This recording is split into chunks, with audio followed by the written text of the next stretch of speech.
On 17th December 1903, in an era where steam locomotives were thriving and motorized vehicles were gaining popularity, something incredible had occurred.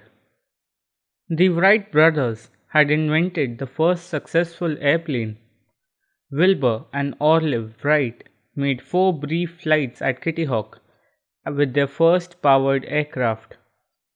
This marked the beginning of an era of aviation, but soon it was discovered that airplanes are at their best up high where the air is thin and smooth. But we humans need air to live, and therein lies the irony. We invented a machine that thrives where we don't. This became obvious as soon as engine power increased to a point at which aviators could reach altitudes where they lost consciousness. At first, flyers coped by filling tanks with pressurized oxygen and inhaling the gas through rubber tubes. Later, form-fitting face masks made oxygen delivery more reliable. In many high-flying light airplanes and military aircraft, oxygen systems and face masks are still used to keep the pilot alive and conscious.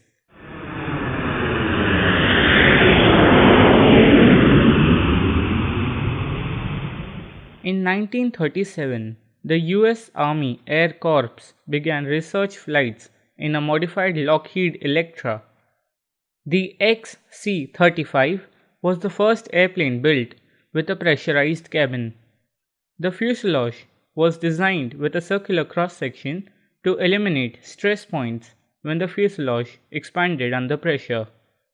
Openings were sealed to prevent air from escaping.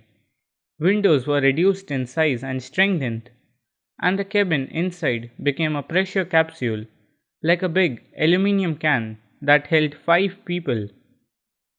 2 years later, Boeing submitted a design to the Air Corps for a long-range bomber, the B-29 Superfortress, which would have pressurized compartments for the crew, and in 1940, Boeing's 307 Stratoliner began flying passengers in pressurized comfort at 20,000 feet. Today, all airliners are pressurized, and although the details vary among them, the basic elements of cabin pressurization systems are almost universal.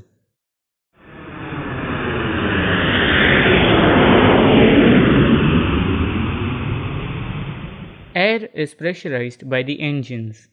Turbofan engines compress intake air with a series of vanned rotors behind the fan. At each stage of compression, the air gets hotter, and at the point where the heat and pressure are the highest, some air is diverted.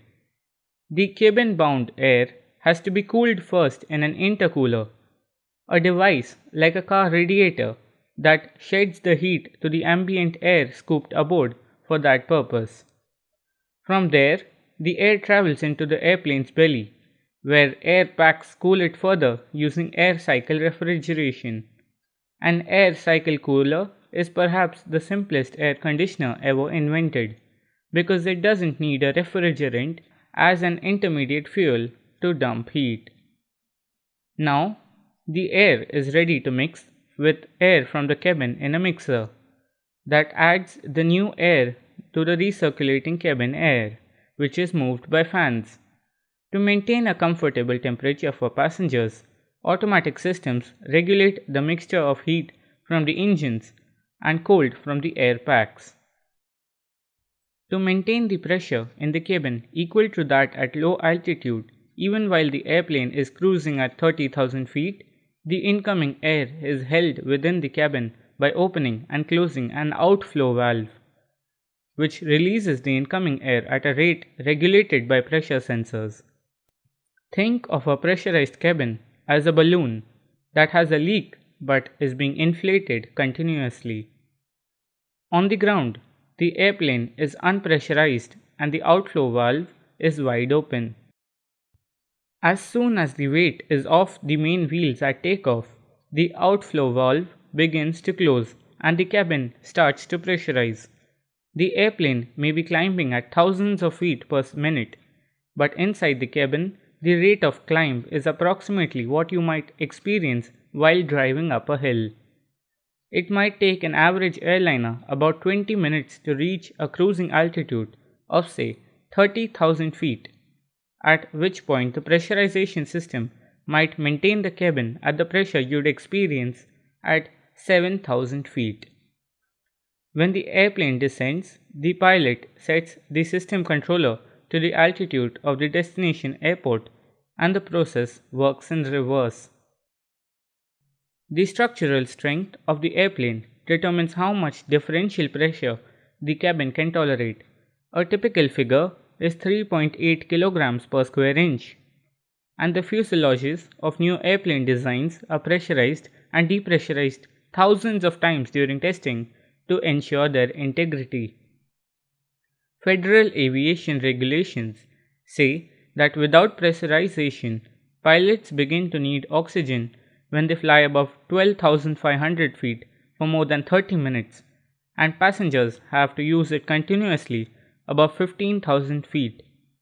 On airliners that operate at altitudes well above that, regulations require that everyone aboard must be supplied with 10 minutes of oxygen in the event the cabin pressure can't be maintained. Which brings us to the dramatic scenario known as explosive decompression. If the door blew off a jet at altitude, all the air in the cabin would depart very quickly, and a momentary thick fog would envelop the cabin as the water vapor in the air condensed instantly. Loose articles would fly around, and foam rubber would burst as the tiny air bubbles within it expanded. Within a couple of seconds, oxygen masks would drop down from the overhead panels, and you would have to pull yours towards you and place it over your mouth and nose. That's all for today. Thanks for watching and be sure to subscribe to this channel.